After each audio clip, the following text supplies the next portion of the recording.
I'm Rachel from Cougar Board, and today we're lucky to have Cash Peterman with us. Thanks for being here. Oh, glad to be here. How are you doing today? I'm doing real good. Good. So tell us a little bit about yourself. Like, where are you from? What's your family like? Yeah, so I was born in St. George, and then a couple weeks after I was born, my family moved to Arizona.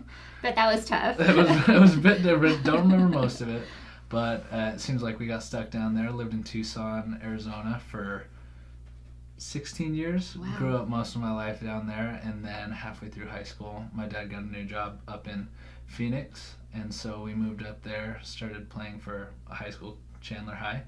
Met a ton of other BYU players on Chandler High's team, and then after that, went on a mission to Nova Scotia, Canada, and then came back here, and that's where I am. Did you like Arizona? I loved it. I'm a big fan of Arizona. Okay. I hope to get back there someday. Okay. So what other players did you meet at Chandler High? So at Chandler High, I was with Jacob Conover. Me and him were best friends. We did basically everything together. I'd say he was part of my family. And then it was Gunnar Romney and Tate Romney. And then we just had another guy enter the team. And he's going to be a freshman, going to be working with tight ends. So Oh, that's exciting. yeah. And what's your family situation like? How many brothers and sisters?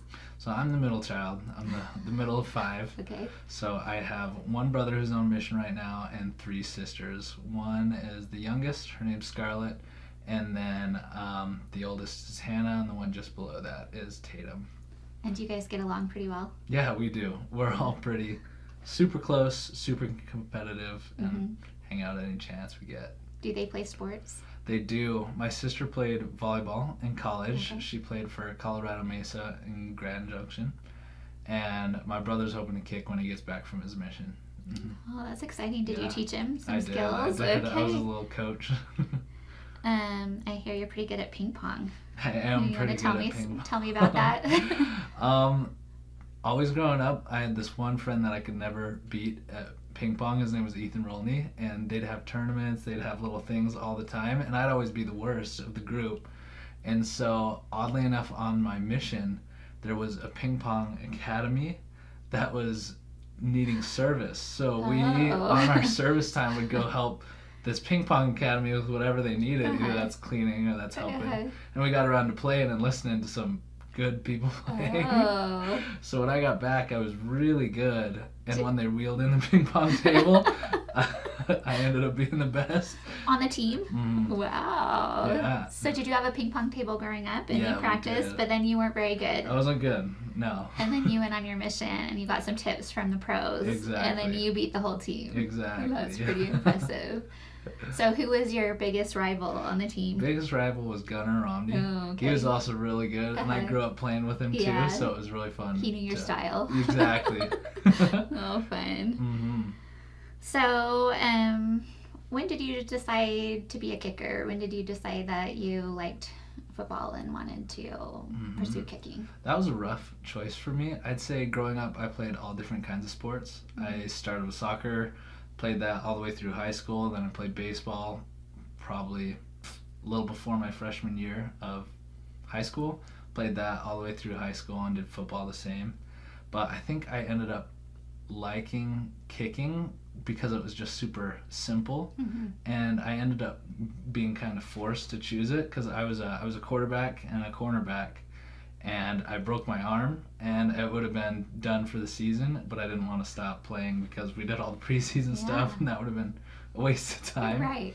So I learned how to kick because I'd already played soccer, and from that point I was like, this is super fun. I think I'm going to stick to this, and then just wrote it out all the way till here. It stuck, huh? It stuck. So, what was it like being reunited with some of your Chandler friends at BYU?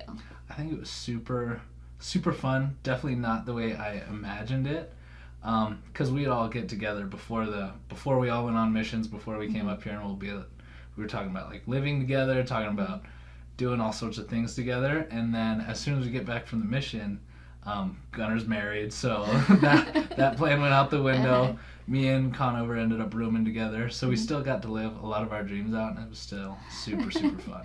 What was it like being roommates with him, with Jacob? It was super fun, especially because we were so close. Yeah. We like to go off and do all sorts of things. We like to play wiffle ball a lot. We love to go golfing, just any sort of thing related to competitiveness. We like to sneak out of the house and do.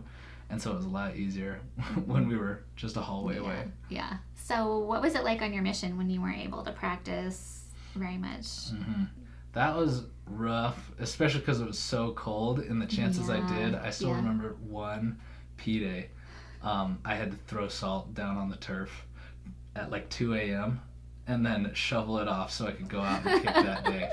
So the chances I got were few and far between, but when I got them, I was super glad to have them. Wow, that's rough. I don't know how you did that.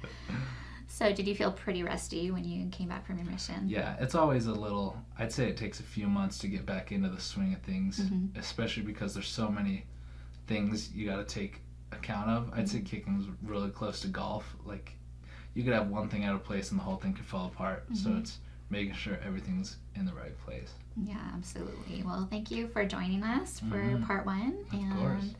Thank you for joining us, and make sure to watch part 2. Thank you for watching this interview. Please like and subscribe so you don't miss the other 2 parts of this interview, plus all of our other interviews we do with BYU athletes. We also like to give a special thanks to our Cougar Board insiders for making this possible.